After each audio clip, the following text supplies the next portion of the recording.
Hi everyone, hope you're doing well from wherever you're watching this channel, depending on your time zone.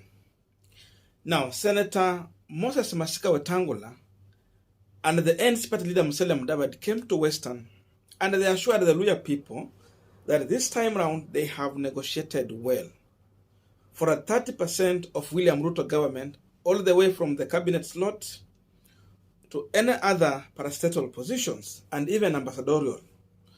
And they had also negotiated for Mumias Sugar about 1,000 kilometers of tarmac road, according to their own words.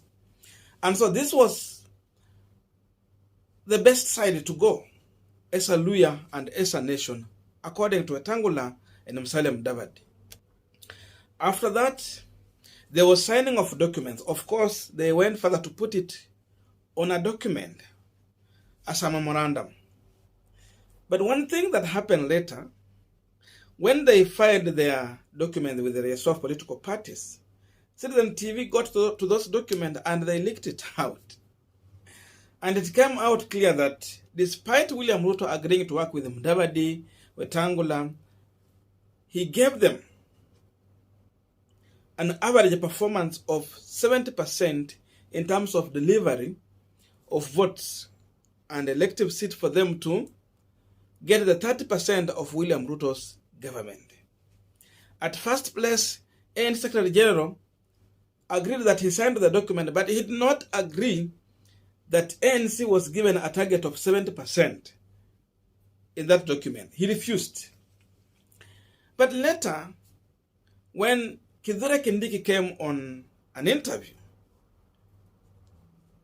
he openly said that ANC agreed to sign it to 70% delivery of votes in that agreement for them to get the 30% of Kenya Kwanza government. So this is the truth that ANC has been hiding. And I'm asking myself a question. Even up to now, even on social media, they are trying to say, 70% was not a mandatory. But the question Kenyans are asking, hata mimi na wauliza, how come it is not mandatory, yet it had to be put on paper and signed? Was it a trap?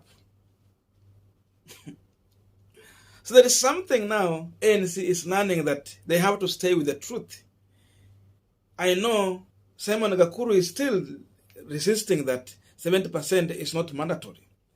But once it is on a paper, signed,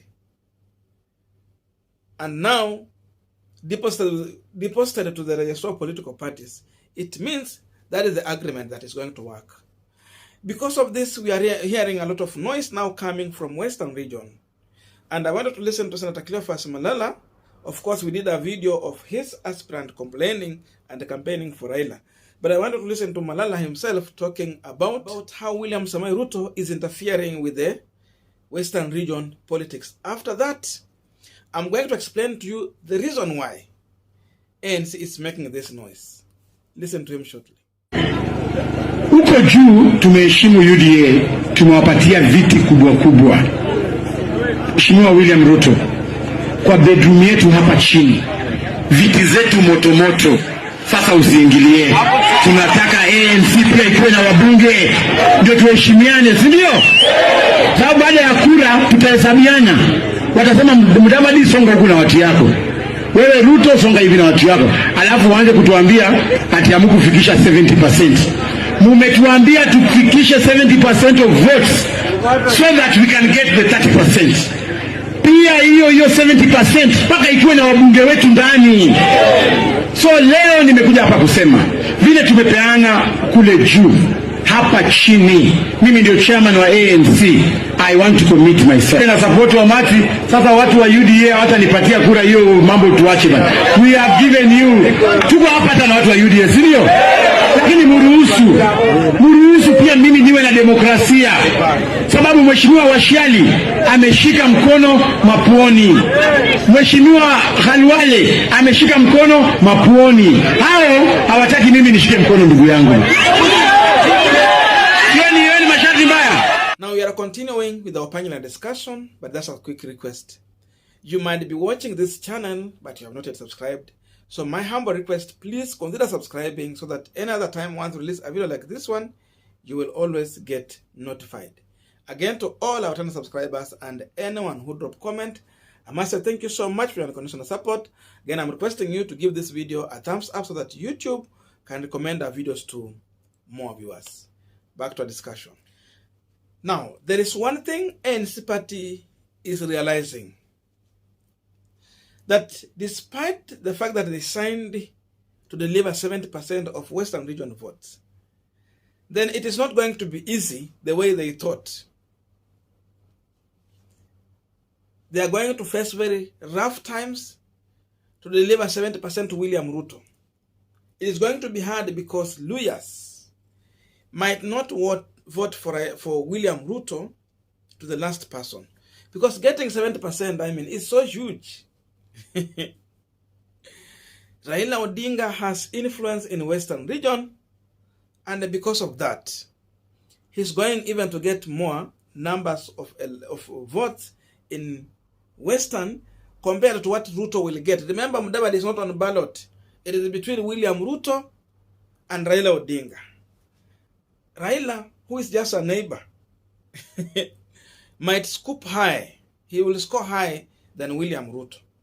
And because of this, Malala and the team, they're learning that delivering 70% to William Ruto, it will not happen. Because of that, now they have to look for another way to fight UDA party in Western region so that they will allow ANC to have their candidate and Ford Kenya to compete favorably without UDA side. That's why you see now Malala is coming out to say that you people, you have given us a target of 70%. Despite that, ANC seized the ground for William Ruto to become the presidential candidate. And they sacrificed Musalia Mudavadi. They have also sacrificed not to work with Raila Odinga, just in the interest of William Ruto. And after doing all this, UDA did not see the favor, but they still come on the ground to fight with the ANC and Ford Kenya for the elective seats in Western region. So Malala is asking a question: how are we going to deliver 70% when Ruto has come to fight us at our home ground? Because even delivering 70% of elective seats, of the votes, they also are required to bring 70% of the elective seats from Western. So, was Ruto playing with these guys or he was serious? I think Ruto just duped Musalia Mudavadi and Wetangula. He knew they will not deliver. And besides knowing this, he still bring UDA to mingle within Kakamega. Then he could have put it that ANC, Ford Kenya, and UDA should bring 70%. That means he is part of the people who need to bring that 70%. And if 70% will not come, then he should be among the people to be blamed, if really blames can be there. So my conclusion on this issue, I see William Ruto just making a joke, and the main aim here was just to entice Luyas so that they vote for him, such that in return, when they will be counting the percentages every person has brought, when it will be discovered that Musalia Mudavadi has brought in less than 70%, then Ruto can easily tell Mudavadi, you cannot become a prime minister, because the demand was you bring 70%. Number two, Ruto will openly, without blinking an eye, tell Musalia Mudavadi and Wetangula openly, you cannot get 30% of my cabinet, because the target was to bring 70%. Now you don't have 70%. So 70%, they were telling us it will be 6 slots. That means maybe Ruto will reduce from 6 to 3, if really they will form that government. It means Ruto will reduce that slots from 6 to 3. So Mudavadi will share with Mudavadi 1.5, 1.5. The 1,000 kilometers tarmac road Ruto has promised. If Mudavadi will not bring 70, let's assume he bring 30, then it will be reduced to 300 kilometers. Not 300 300 kilometers from 1,000.